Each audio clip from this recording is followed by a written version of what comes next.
Vamos então continuar os nossos estudos de medição de vazão por diferença de pressão, conhecido como ΔP. Na aula passada conhecemos o princípio básico e a nossa restrição mais utilizada, que é a placa de orifício, e ela é montada em um flange, ok? Então, aqui já temos uma placa de orifício já montada na tubulação, e aqui temos os dados que ficam na orelha dessa placa de orifício. Então, o que temos aqui? Temos o fabricante, né? Parece que é SF Master.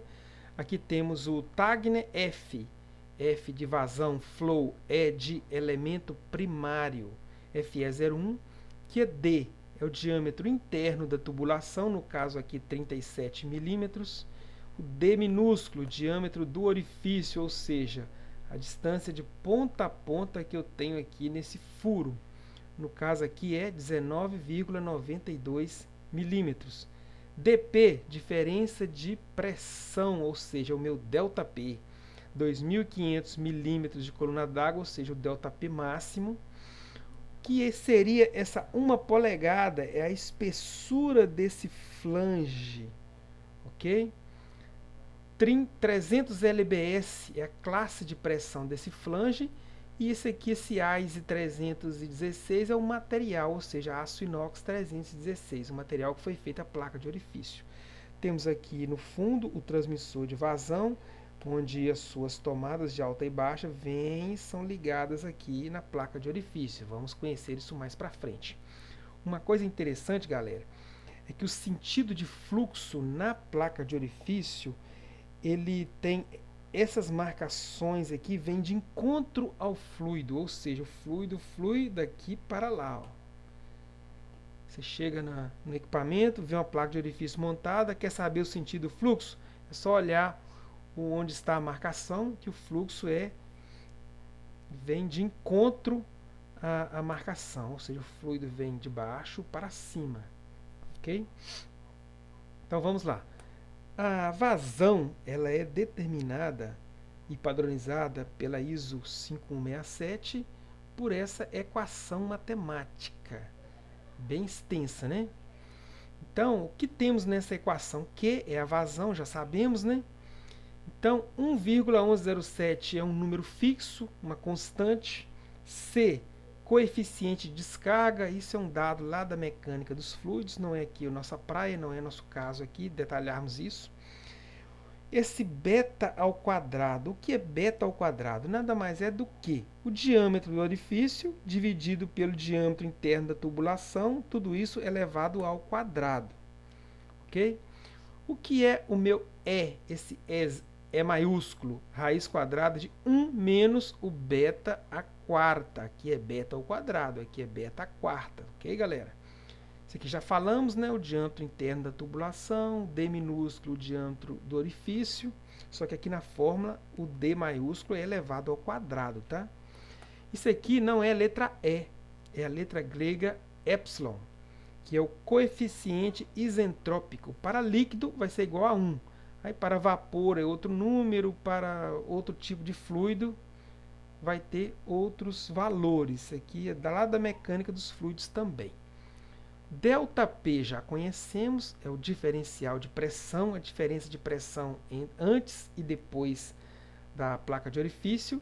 E esse ρ é a massa específica do fluido. Ok? Então, olha só, para eu determinar a vazão, eu tenho que fazer todo esse cálculo, tá? Bem complicadinho, não é? Mas os fabricantes de placa de orifício, o que eles fazem? Quando você compra uma placa de orifício, ela vem te falando o ΔP máximo e a vazão máxima. Tudo isso aqui, ó, são valores fixos, inclusive a massa específica. Você informa para os fabricantes todos os dados do seu processo, todos os dados do seu fluido, e eles fazem esse cálculo para você e te entregam dessa forma aqui, ó, bem simplificado. Olha que legal. Então ele vai te falar qual que é a vazão máxima, qual que é o ΔP máximo, e tudo isso aqui, ó, esse cara, esse, se transforma em um número chamado K. K. Então, Q já sabemos que é a vazão. Então, K é uma constante que depende de fatores como relação entre orifício, tubulação e características do fluido. Ou seja, tudo isso aqui, ó, menos o ΔP, é claro, são todos agrupados, multiplicados um ao outro, e eu tenho um número chamado K. E o ΔP já sabemos que é pressão diferencial. Então, olha aqui, temos aqui uma medição de vazão por pressão diferencial, uma tubulação, simbologia da placa de orifício, ela é um FE, um elemento primário de medição de vazão. Temos aqui o FT, onde eu tenho aqui uma tomada de impulso antes e uma tomada de impulso depois. E aqui temos um FI, né, um indicador de vazão. Então, como já disse, o fabricante de placa de orifício, depois que você informou para ele todos os dados do fluido, ele vai fazer o cálculo e vai te entregar assim, ó, além da memória de cálculo, é claro, né, e o manual de instalação, ele vai te entregar, ó, a vazão máxima, vamos colocar aqui, a vazão máxima é 2.500 metros cúbicos por hora, o seu ΔP é 100 milímetros de coluna d'água, pronto, e o K você descobre simplesmente permutando essa fórmula matemática. Vamos conhecer nos próximos slides, ok? E esse instrumento aqui, ó, o meu FT, nada mais é do que esse cara aqui, ó, o nosso velho transmissor de pressão diferencial por célula capacitiva. Ele tem aqui uma tomada de alta pressão, conhecido como H, dá para ver um Hzinho aqui, né? E uma tomada de baixa pressão, que é o L. Essa tomada H é ligada antes da placa de orifício, que é onde temos a pressão maior, e o L é ligado depois da placa de orifício, onde temos uma pressão menor. Ok? Então, olha só. Vamos começar a fazer os cálculos, então. Então, como eu disse, o fabricante de placa de orifício, ele te informa a vazão máxima e o ΔP máximo, além de outras informações. Então, como que eu vou fazer o cálculo? Eu preciso de achar primeiro o K. Então, olha só esse exemplo. A malha ao lado possui vazão máxima de 10 metros cúbicos por hora. E o ΔP produzido com essa vazão, ou seja, a vazão máxima, é 2.500 milímetros de coluna d'água. Então, qual a pressão de saída no meu transmissor quando a vazão for 8 metros cúbicos por hora? Então, olha só o que eu estou querendo saber. Eu quero saber qual que é a pressão que eu tenho aqui, ó, quando a minha vazão for 8 metros cúbicos por hora. Então, gente, a primeira coisa que temos que fazer é calcular o K. Para mim descobrir o K, eu simplesmente preciso de ter uma vazão e um ΔP correspondente. Ok? Qualquer um deles. Como o meu fabricante já me informou a vazão máxima, 10 metros cúbicos por hora, e o meu ΔP máximo, 2.500 milímetros de coluna d'água, então facilmente eu calculo esse K. Então, K vai ser igual a... Eu faço aqui a minha permuta matemática e lá no final eu tenho K é igual a 10 dividido pela raiz quadrada de 2.500. Então, meu K vai ser 0,2, ok? Então, com o K na mão, gente, eu calculo qualquer ΔP e qualquer vazão que eu quiser.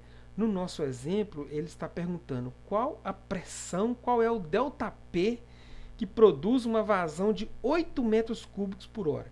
Então, eu faço aqui uma dedução matemática dessa equação simples e eu vou ter aqui, ΔP vai ser igual a vazão dividido pelo K elevado ao quadrado.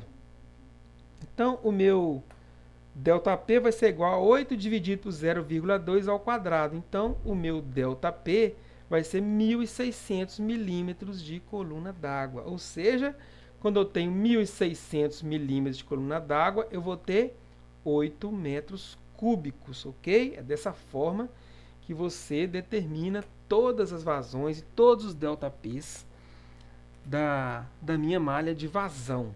É muito importante ter o K na mão. No caso aqui é 0,2. Ok? Então, como vocês estão percebendo, a relação entre a vazão e a minha pressão diferencial não é linear. Eu tenho uma raiz quadrada aqui, ó, uma raiz quadrada. Então, o ΔP, então a relação entre o ΔP e a vazão, como ela é quadrática, ela não é linear, eu vou ter esse comportamento aqui, ó. Se fosse linear, eu teria uma reta daqui até lá. Então, olha só que legal, galera. Quando eu tenho metade do meu ΔP, 50%, a minha vazão está lá no 70,7. Olha só. E, consequentemente, quando eu tenho só 25% do ΔP, eu já estou lá na metade da vazão. Só o zero e o 100% que coincidem. Agora, os outros todos não coincidem, porque são quadráticos. Outro exemplo, ó, quando eu tenho 75% ΔP, eu tenho 86,6% da minha vazão. Ou seja, a relação é quadrática, não é linear. Beleza? Então, na próxima aula, vamos continuar nesses nossos estudos muito importantes sobre essa relação aqui, tá? Até mais!